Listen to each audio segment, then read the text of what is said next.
America, I am Osei-Frimpong. I come to you live every Friday about this time to talk about the issues of the day and do so with a kind of philosophical context so that you won't squander your life, because that's very important to me. And and I try to do so in a way that'll make Black people whole, which is also very important to me because not only am I Black, I would like to be whole.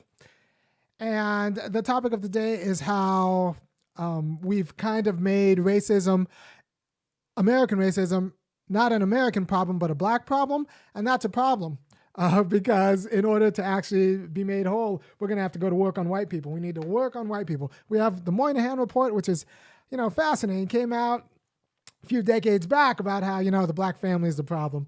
And we have all these things about the Black family and then, Black life, but nothing about what's screwed up about, white people that systematically produces terrorists, right? I don't think that white people are born terrorists. I don't think that it's a genetic thing. I think that we have institutions that make them this way. And we're not, and in some ways it's kind of, it's good for the GDP. So we don't, and they have a lot of guns. So nobody's ever actually said stop being a terrorist.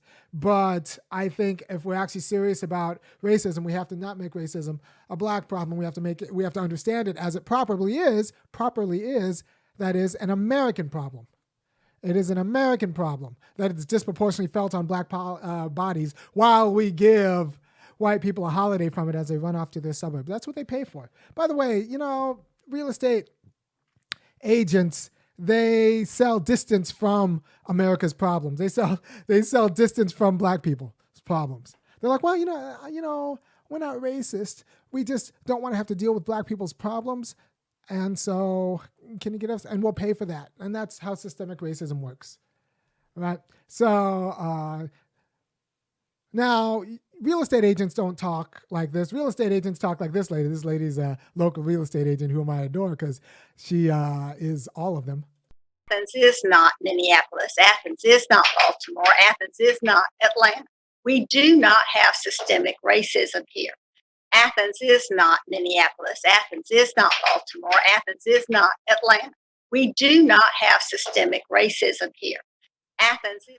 you just got to know that if you don't get it, you need to give me $5, $15, or $50 a month, because if you don't get your political insight here, that woman's daughter is probably teaching your kids in school. So that's a problem, right? So that's one reason why you should kick in $5, $15, or $50 a month here, because I don't think she's going to give me a job, because I try to play that clip every time I feel some sort of way about, the work we have to do on white people, but also because depending on who you talk to, I make myself down white unemployable by doing this work I do every week. But we have to think about, and this is something Marissa Bardaran, the woman who wrote The Color of Money, kind of wrote in a throwaway paragraph, but it was really good.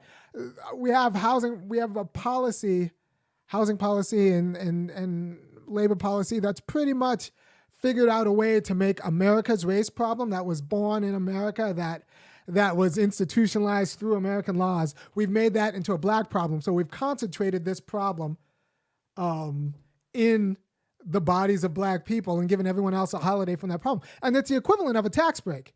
So we've taxed, Black people now have an extra responsibility to deal with this problem, and everyone else gets a tax holiday.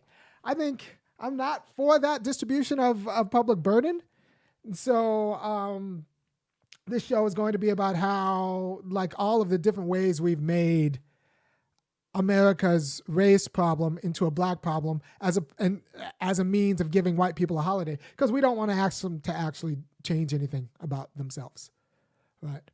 We don't want to admit that they come from terrorists and that they were taught terrorism and they were taught elitism, and they've normalized into a quality of sociopathy that's not really productive of justice or meaning in their lives, which is why, a lot of them screw up with their kids and are surprised when their, kids end up being openly sociopathic or, don't really have meaning in their lives because they can't look at it too much, because if you look at it too much and you want meaning in your life, you're going to have to not only do things like kick me $5, $15, or $50 a month in funkyacademic.com, you have to actually study meaning in your life, and you're going to have to get rid of some of the entitlements that you hold so dear. And white people do like their entitlements. So this show is going to be about how we've made America's race problem a black problem. And it should be, and strategies to think through how to make it America's problem. The show came to me this last weekend when I heard a piece on the radio about this Black Family Center that's trying to strengthen Black families against racism and, support Black families against racism, make them more resilient. And I'm like, I don't know if I need more resilient Black families. We got John Henryism going on in Black people. That's John Henry is the guy who tried to beat the Black guy who tried to, he's a steel driving man. He tried to beat machines in laying track and said like he could do it as a machine could do it, just like and at the end he might have beat the machine, but he also had a heart attack. We have John Henryism running through Black males. We don't last very long. And I was telling the world a few minutes ago that when I talk to my kids, I pretty much talk to them as if I don't know if I'm going to live it past 50. I could get taken out so many different ways. I could stroke out. My heart could explode. I could get taken out. Who knows? So when I talk to them as if like, this is it. They're going to have to know. And one of the reasons I do the show is actually the legacy to my kids. So if I expire, they can go on YouTube and find me. I might last longer once again if you kick on $5, $15, or $50 a month. But, I have a lot of knowledge to get out to them. So if you're watching this, sit your kids down because they're going to learn something.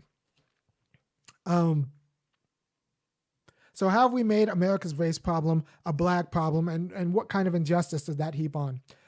I already alluded to DMX dying when he died today, 50 years old. I grew up with DMX, like on the radio, so he's in my mind. And that's just black life. My dad's dead. I'm starting to exercise again, so I don't want to die of natural causes too early, but it's very stressful doing this. Telling the truth about white people to you. And I'm really going to get into today because I'm going to take on NPR and black people who think they're trying to do good work, but they're really just part of the grift. And so, it's important work, but not the most healthful. But after I'm going to play the opening. Then after I play the opening, I'm going to play a 5-minute clip from that I heard this weekend about this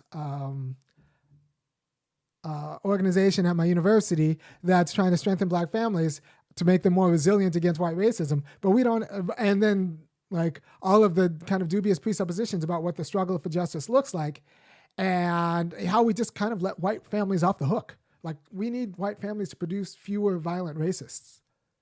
But anyway, let me hit the opening. To the beat, y'all. Yeah. Sound good to me. Never change the ways for the world or the government. If I was the president, then I would state facts. You leave it up to me, I paint the White House black and ain't no future in your front.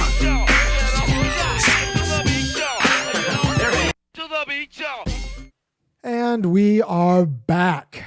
So, I was, minding my own business, probably carting my kids somewhere or doing something that I don't do when I'm here. And I heard this on the radio, and I must have been in the car because that's the only time I listen to the radio. And we were going to the park. Yeah, that's carting my kids to the park, listening to the radio. And I heard this come on, and I had a lot of thoughts about it. So I'm going to play it for you. It's 5 whole minutes, but since it's the internet, I can just play the whole thing. And then we're going to talk about how this black family problem makes America's problem a black problem. And I am not about that life.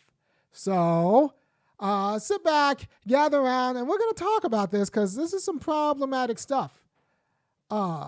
Yes. A study conducted by UGA researchers found that family-centered prevention programs like the Strong African American Families Program can promote positive mental health in black youth even when exposed to racial discrimination.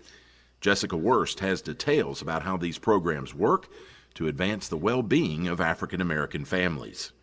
Racial discrimination is a trauma like no other for everyone who experiences it. And studies show that African American youth who experience discrimination are at a high risk for poor mental health, even after they grow up. Dr. Llewellyn Cornelius, the Donald L. Hallowell Professor of Civil Rights Studies and the Director of the Center for Social Justice, Human and Civil Rights, says that when we think about combating the negative effects of trauma, we need to keep in mind that racism is systemic and multi-generational. You have this thing called trauma-informed care that we are talking a lot about. And for especially African-American youth, we have to think about the effects of racism, the Jim Crow era, and all those elements on multi-generational things. So when we think about Athens, we think about families who lived in the same communities for generations and can talk about living places where their great-great ancestors were sharecroppers. So when we talk about trauma-informed care, it isn't just about the negative things that happen in our family system as it relates particularly to African-American youth, we're also balancing that out with the issue of racism and its effects in American society. Cornelius says a way to pivot this issue involves empowerment. Now, when we talk about pivoting the issue, a lot of our space is around resiliency, empowerment, and empowerment models and self-liberation. The Strong African American Families Program, also known as SAFE, and the SAFE Teen Program work to do just that, empower African American families and reduce the negative impacts of racism on Black youth. SAFE is for pre-adolescents, ages 10 to 12. We also have another program for ages 15 and 16, which is like SAFE, but for kids who are older. That was Jean Brody, founder and director of UGA's Center for Family Research, which houses these programs. During the 1990s, it became really apparent to me that there were few, if any, prevention programs that were designed to enhance protective family caregiving among Black youth in the rural South. Tracy Anderson, the assistant director of the Center for Family Research, says they operate based on 4 core values: strengths orientation. When we think about a strengths orientation, we're focusing on what people do well and understanding that the resources to solve most issues and concerns really do lie within the individual.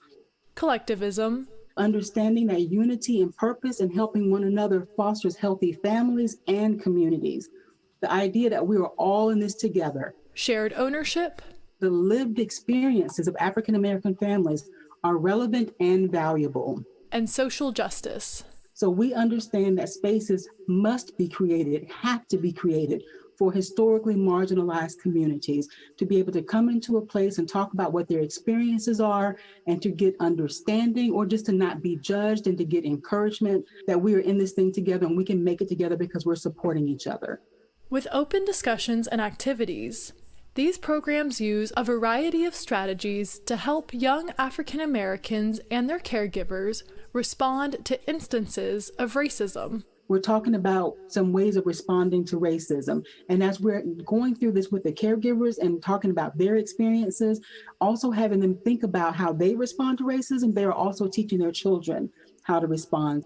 Anderson says every session ends on a positive note, where the group focuses on the many strengths of being African American. So we do a youth creed or a teen creed. In those sessions, we have a caregiver creed and a family creed. And these are just affirmations about the strengths about being African American, and we can make a difference in the world, and we are strong and we are proud, and we, love our children. We want the best for them. So we recite those creeds at the end of every session. For Athens News Matters, I'm Jessica Wurst. A study conducted by... So Athens has a problem. UGA's got a problem. Anytime you're good for some money, because Georgia's the third Black and this is the flagship university. So anytime there's a lot of money that gets thrown around on programs to make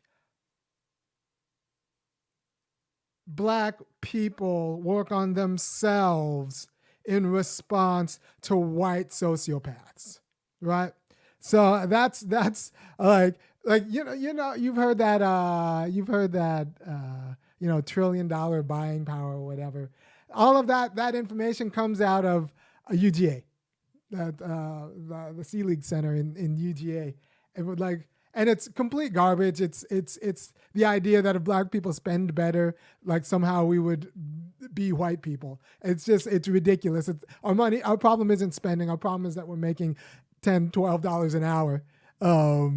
And some people not even that over the course of a lifetime doing backbreaking jobs, if we have a job at all.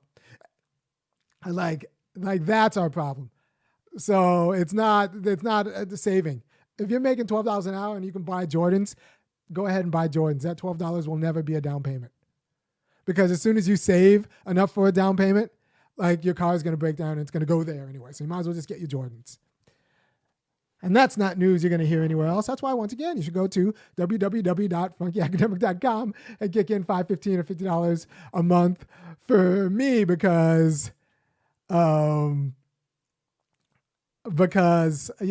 it's yeah. I don't know. There's a lot of nonsense out there. It's propaganda. And unfortunately, if like UGA is the place where if you want to study, there was a big grant that one of our people got in a different department that got to study like the effect of gratitude about and how poor people just need to be more grateful and then they would be happy. As if no, they would need poor people need money and steady income and they would be happy. That's as if they need more gratitude than cash, right? So there's this idea that the best way to promote Black mental health is to fix Black people. But no, the best way to promote Black mental health is to make better white people. They talked about self-liberation in that excerpt. We're going to teach self-liberation. There is no such thing as self-liberation. I didn't put myself in jail. Liberation is going to come through taking what's ours and being able to hold it. There is no such self-liberation is ridiculous. As self-liberation pretends that Black people imprison themselves. That the problem is our mindset. The problem isn't our mindset. The problem is capital. The problem is capital. Insofar as you have a problem with mindset, the problem is you've been trained not to fight white people. Black people don't get justice without fighting white people, so you're gonna have to fight white people. I don't know if you this whole we're all in it together. No, they're not all in it together. 1 out of every 7 white families is worth $1 million. 1 out of every 45 Black families is worth $1 million. That means that even your poor white family is going to hold out because maybe they can get a job that pays well with a rich white family. Right. So this idea that Black people can be capitalists if we just change our mindset, even though we don't have access to capital and real access to capital, not this $1,400 stimulus. No, real access to capital is $30,000 to spend and lose. Actually, white people have so much money, they have a hard time spending it. And this is not even in the upper 40th percentile of white people, so the top 15% are just straight up millionaires. The top 40 know that they're going to inherit from millionaires. So they just have a hard time actually turning money into meaning. I'm always surprised when they do. That's why I don't feel that bad. If you're white and you're watching this, you should just kick in, give me money because I will turn it into meaning in the way that you are just not both intellectually or attitudinally capable of doing. It'll go to my budgeting budget. It'll go to my, marketing budget. It'll go to other things. So, what else was problematic in that video? I made notes because that's what I do for the people. Resilience. That our problem is resilience. No, our problem is not resilience. Our problem is white people. We need a Moynihan report on the white family because it's screwing up the entire nation and stressing everybody else out, not to mention putting no small number of Black men in cages. So our problem isn't Black family resilience. It's white sociopathology. We're plenty tough. Yeah, right. So also Black family empowerment. Like there is no empowerment that doesn't come from actually securing stuff that white people think is theirs, including their entitlements of respect. There is no empowerment when you're home, but then go outside and you're kissing white ass, or you're scared to tell the truth to white people. If you're alienating yourself from the truth to make other white people feel good, then there is no empowerment. Until the only empowerment that's going to come is going to come from getting the backbone to tell the truth about white people to white people. The problem is it's going to be hard to sustain a job after that. But you'll have yourself. You'll have meaning in your life, right? So the problem isn't resilience. The problem with Black families isn't resilience. It's the stress of dealing with an America that's targeting us for disposal or subordination, subhumanity, right? So Black families don't have any problems that can't be fixed by fixing white families. We live in a dangerous neighborhood. That neighborhood is America. We need to fix America so that we can be free, right? So this is an American problem. The resources, and then they also say, well, we teach, these are Black people who get paid to teach other Black people not to bother white people. And they get paid by white people to teach Black people not that justice doesn't come through getting your fair share from white people.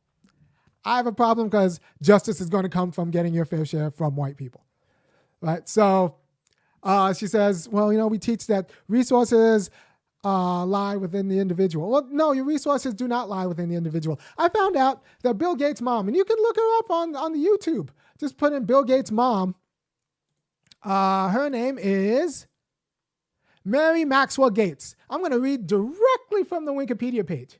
So Mary Maxwell Gates was on the board of directors from the United Way, becoming the first woman to lead it in 1983.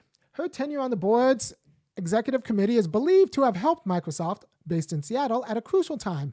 In 1980, she discussed her son's company with John Opel, a fellow committee member, and the chairman of International Business Machine Corporation. You might have heard of him. It goes by IBM. So Bill Gates' mom is having lunch with the chairman of the board of IBM. Your mom isn't going to be in that lunch. Your mom's going to be cleaning up after that lunch. My mom is going to be, a nurse in the hospital.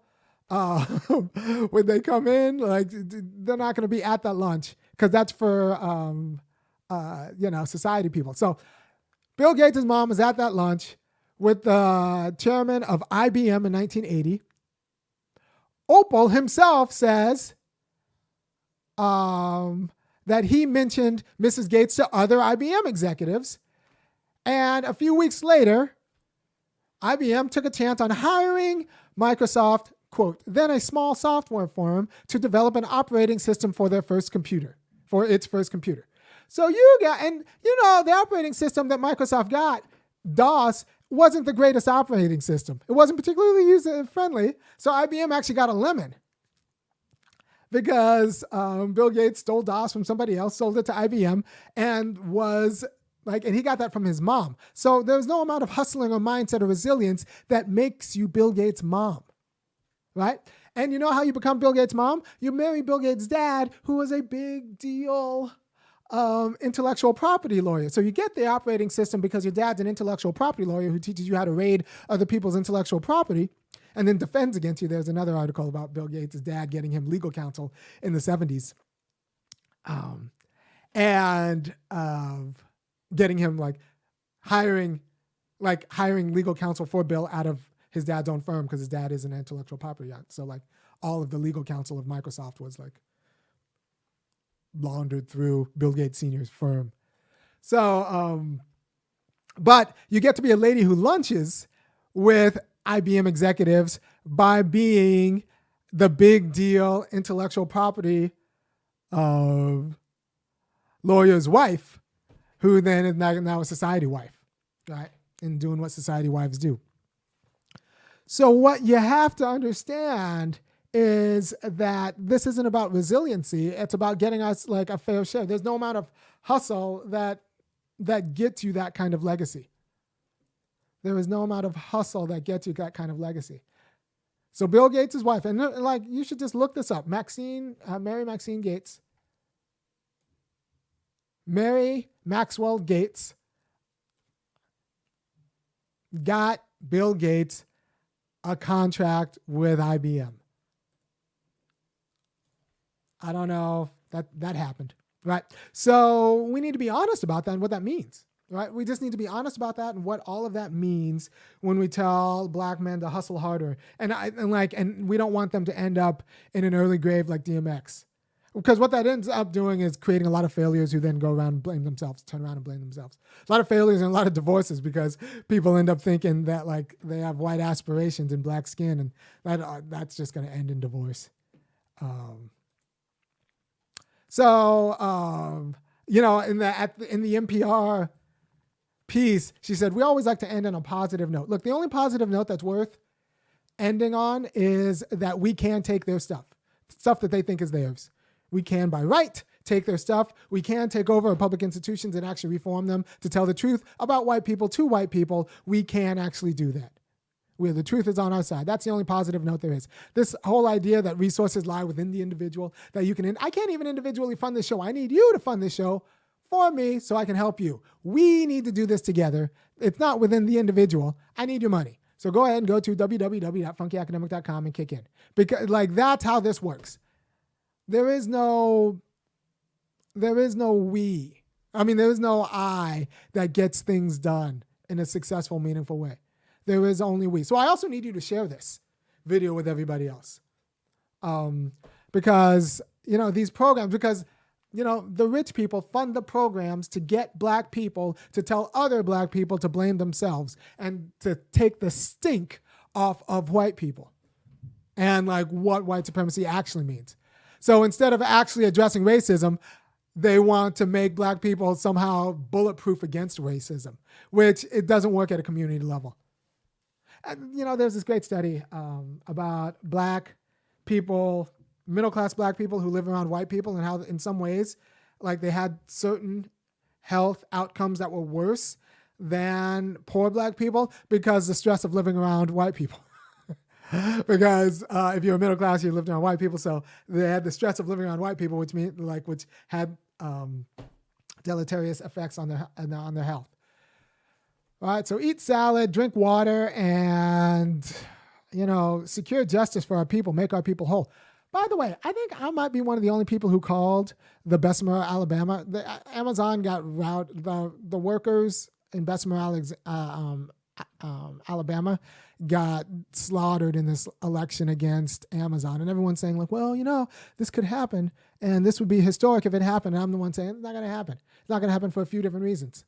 It's one of like for a variety of reasons. But I'm also the guy who says I bet I can make slaves vote to stay on the plantation. And the way I would make slaves vote to stay on the plantation is to say like, look, we'll let you be free, but just know that once you're free, you're not going to be able to own any land. You're going to end up working for the master, and the master is going to be resentful of what you did. And the master is not going to protect you from other masters because now you kind of have a little bit of protection from other masters by your master. They don't respect you, but they might respect your master. Then that goes away. And also the serf is going to be on the master's side. The sheriff and the judiciary, all of that's going to be on the master's side. So do you want that? And you can't leave. Do you want that? Or do you want slavery? No small amount of people on that plantation would pick slavery. The devil you know, right? So Amazon might have you peeing in bottles to make sure you get your shift on time, but it's the devil you know. You have a little bit of economic freedom because the wages are what, like $15 an hour. You have a little bit of economic freedom. You just don't have bathroom freedom or dignity in the workplace. But you have concrete, though underdeveloped freedom, economic freedom. And what they were voting for is some sort of abstract political freedom, the power to form a union that would then just go negotiate. And that's just, while earning the enmity of everyone involved. And that's just not something that people, and under a hostile government, that's not going to get you back. So elections aren't magic.